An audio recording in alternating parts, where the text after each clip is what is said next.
गीत संहिता 15 सदाप्रभु को आवश्यकता। यही स्थान में गीत रचक दाऊद कहते 1 ରୁ 5 पर्यंत आमे पाठ करिबा।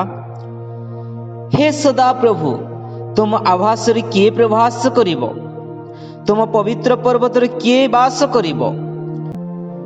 जेहु जन सरलाचरण और धर्मकर्म करी और अपना अंतकरण रे सत्य कहे, जे अपना जिहारे ग्लानि करे नाही, यवा अपना मित्रर अनिष्ट करे नाही, कियवा अपना प्रतिवासी विरोध रे निंदा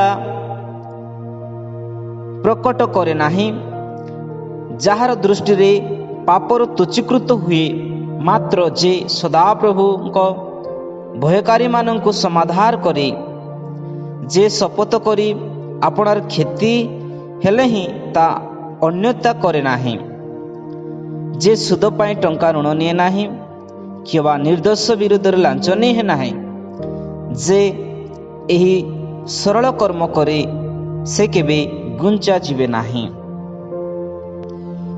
एही स्थान रे दाऊद कहउछन्ते जे किए तुम आवास रे प्रभास करिब? तुम पवित्र पर्वत रे किए बास करिब? जे कि धार्मिक,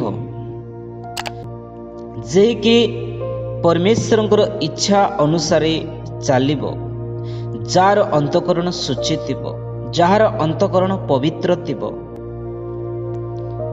से माने ही बास करिबे। ए गीत संहिता प्रति प्रभु आशीर्वाद करंतु, अनुग्रह करंतु। God bless you.